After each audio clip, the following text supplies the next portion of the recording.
2016 marks the 400th anniversary of the death of William Shakespeare.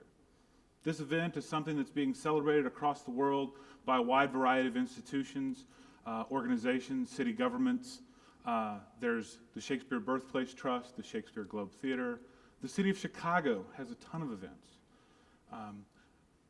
It is a celebration worldwide of Shakespeare 400 years later. A couple of highlights of it: the Folger Shakespeare Library, which is home to the world's largest collection of Shakespeare-related materials, is sending a copy, or copies I should say, of the first folio, the first collected works of Shakespeare, on tour, as it were, to all 50 states, DC, and Puerto Rico. It's already left Illinois for the year, but if you're interested, you can catch it at the University of Iowa in September. The University of Notre Dame and NASA are pairing up to read a scene between, they have not revealed it, a prominent actor and the International Space Station later this month, and that will be available. Though it's a year-long celebration, they're really focused on April because April 23rd is the day in which he died 400 years ago from tonight, give or take about 3 weeks. So I take my title from Shakespeare himself talking about an April day. The quote specifically comes from The Two Gentlemen of Verona. How many people read The Two Gentlemen of Verona? A couple. I'm actually surprised at the number of hands. In The Two Gentlemen of Verona, Proteus has just received some good news that the object of his affection, Julia, loves him, and some not so good news. His father has decided that he's not worldly enough, so he must leave Verona. So faced with this conflicting revelation, what does Proteus say? He says, "Oh, how this spring of love resembleth the uncertain glory of an April day, which now shows all the beauty of the sun, and by a cloud takes all away." Shakespeare metaphorically links the meteorological turbulence of April to new love, how both are optimistic and fleeting. That new love and that sunshine in April can be. But notice that last line. He doesn't say, but by clouds take all away. He says, and by take clouds away. I want to think about uncertainty not as a barrier to glory and beauty, but as a condition of it. That is to say, you can't have one without the other. April 23rd is also this kind of focus, because it may, in fact, not only be the 400th anniversary of his death, it may be the 452nd anniversary of his birth. We know that Shakespeare was baptized on April 26, 1564. Renaissance custom of baptizing infants about 3 days after birth would make April 23rd a viable birth date. Also, this great symmetry. And although I don't know why people say it, seems like the worst birthday present ever to me. It also makes April 22nd viable and April 24th viable. So while we are certain of when Shakespeare died, we are not certain of when he was born. I guess as LeFou in All's Well That Ends Well would say, uncertain life, sure death.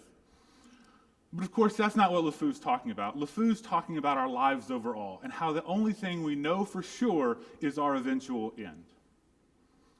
I was fortunate to go to a pretty good graduate program where I had a lot of great Shakespearean profs, but one in particular, Douglas Brooks, taught me a few lessons about Shakespeare and uncertainty that I'd like to share with you here tonight. First off, when he looked at Shakespeare, he did not see a transcendental genius. He saw an underdog. He saw an underdog who was unwilling to let the circumstances of his birth in the relatively rural town of Stratford-upon-Avon or his basic education keep him from going to London and challenging the university-educated playwrights of his day and becoming a playwright whose works would be read and celebrated over 400 years later. Despite Ben Jonson's hyperbolic praise that Shakespeare was not of an age, but for all time, the story and the likelihood of Shakespeare's story, life, is as uncertain as it is remarkable. Sometime between the mid-1580s and the early 1590s, Shakespeare left his rural town and made his way to London, where he began a career. He began a career that successfully supported a wife and 3 kids a 4-day walk from where he lived and worked. But he also built a career that faced numerous uncertainties of living in the Renaissance. Outbreaks of the Black Death, impressment of troops for conflicts in the Netherlands and in the Irish Rebellion, poor harvests, famine, dearth, economic uncertainty, and a monarch who did not have a direct immediate heir. We don't know how Shakespeare traversed these uncertainties, just that he did, right? We don't know much about him as a person. He didn't leave any letters or diaries to tell us about the anxieties and the insecurities he faced as he went. Now, the naysayers cannot abide that level of uncertainty. They say that because they cannot explain how Shakespeare did it, then it's impossible that he did do it. Right? And a lot of this comes back to this focus on education. Shakespeare didn't have a college education, right? However, he may very well have been the first person in his family to attend school. His father, we know, was illiterate, or we think was illiterate, and Renaissance didn't formally educate women. That makes him, to my mind, somewhat of a first-generation college student. I mean, not quite equivalent, but work with me here.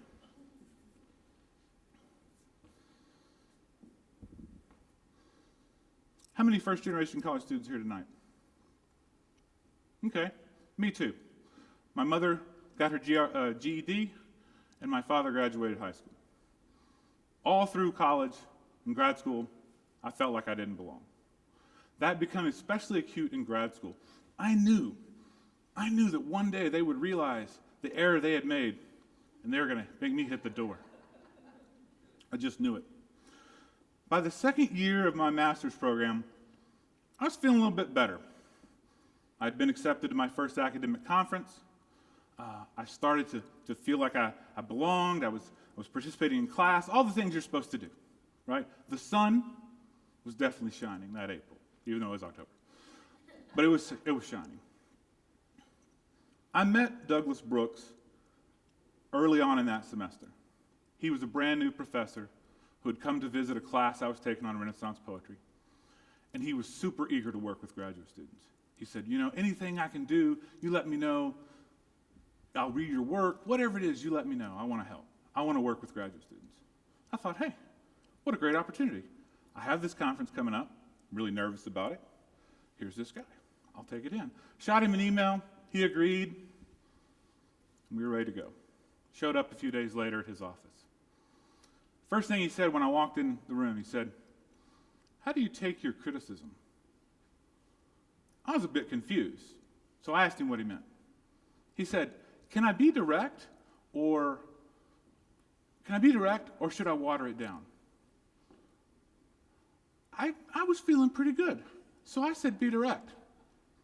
Big mistake. Big mistake. Cue those clouds, right, waiting on the horizon. For the next 20 to 30 minutes, he was direct, brutally direct, hyperbolically direct. He was direct of Shakespearean proportions. Here are some highlights, and feel free to laugh. It's okay. I can now, too. He asked me, "You teach freshman composition, right?" "Yes," I said, not adding that I'd only been teaching it for about 6 weeks. He said, "Do you freshmen write like this?" He also rhetorically asked me if I had ever heard of a conjunction. I had, but apparently I didn't use any. To be honest, a lot of that meeting was a blur. It was brutal. I don't remember a lot of it. I do remember that at some point he said, "Revise the introduction and bring it back to me in a few days." And man, as I packed up my gear and I headed home, I was convinced that I would not be back. I would not be back with an introduction, I would not be back to his office, and I would not be back to the program. I had finally found that person who knew I didn't belong. As I was leaving the building, there was a PhD student who insisted, he was a PhD student from India who insisted on going by the nickname of Joe. And I was trying to skate by him, and he saw me and he called me back. And he just wanted to compliment me on some point I had made in class discussion. I don't really remember what it was. I knew he hadn't heard that conversation, though I found out from many people later, plenty of other people had heard it. He just wanted to say something nice, right? But what it did is it slowed my thinking for just a step. Because here was a guy who had traveled from his native country to pursue graduate study in the United States. Talk about uncertainty, right? Who had left the certainties and comforts of home thousands of miles away to come here and take a risk. So rather than pack it in, I took my example from Joe, and I wanted to focus on what was being said in the advice, not on how it was being said. My immediate peers thought that was a terrible idea. They said, ignore that guy, don't worry about it, ignore it and move on. But I knew that the only way to get over that meeting was to get through that meeting. So I rewrote that introduction. I thought about what he had said in there, and it boils down to tell a story. It was a little bit more complex than that, but we'll go for that. It boils down to tell a story. I rewrote that introduction, and I took it back, because I knew that there was no way I could go through all of graduate school having never seen that professor again, right? So I took it back to him. Immediately upon entering the room, he said, first off, I'm really sorry.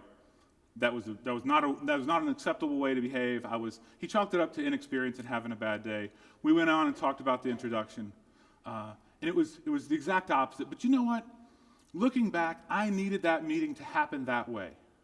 I needed the uncertainty of not knowing whether or not I could do better. I needed to live with that uncertainty. I needed to live in it, and I needed to live through it. And most of all, I needed the opportunity to not let that uncertainty stop me from doing what I wanted to do.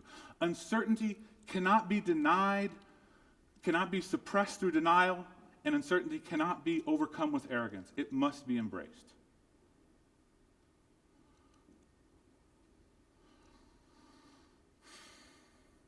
The clouds that day were as important as the sunshine.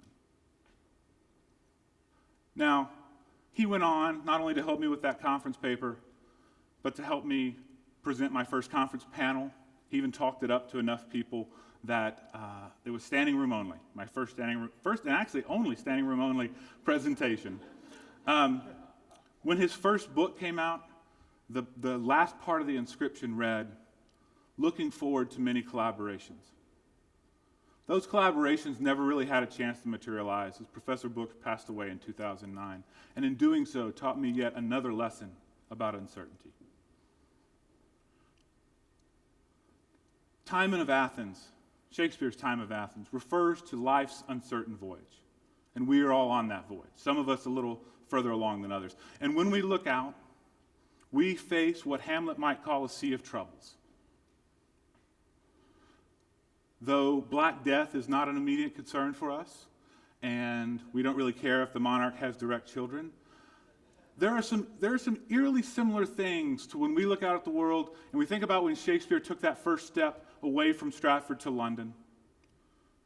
Famine, economic crisis, soldiers fighting on multiple fronts, and especially for the students here tonight, uncertain job prospects. Some people, when they look back to Shakespeare, they look at it, they say there's no way that a guy from that town with that education, without that background of privilege, could go to London and become Shakespeare. It's just not possible. But that way of thinking, right, whether it comes externally or internally, is the exact same thinking that first-generation college students face, right? The notion that those obstacles are too great. That school is not good enough, right? You have to settle, the expectation is you settle for less. The students, first-generation college students in public regional universities that serve them are seen as not worth that time and effort to put in that work. They look and they don't see the sunshine. All they see are the clouds. I want you to look around here tonight, just real briefly, and I can kind of see you, so I know if you're not doing it. What do you see? You see friends, colleagues, maybe some faculty. You see friends facing the same tough job market that you might be, facing the same economic uncertainty. Heck, you may see friends that in a few years will be competing for the same jobs that you are. They may look certain at times, but I bet they're not.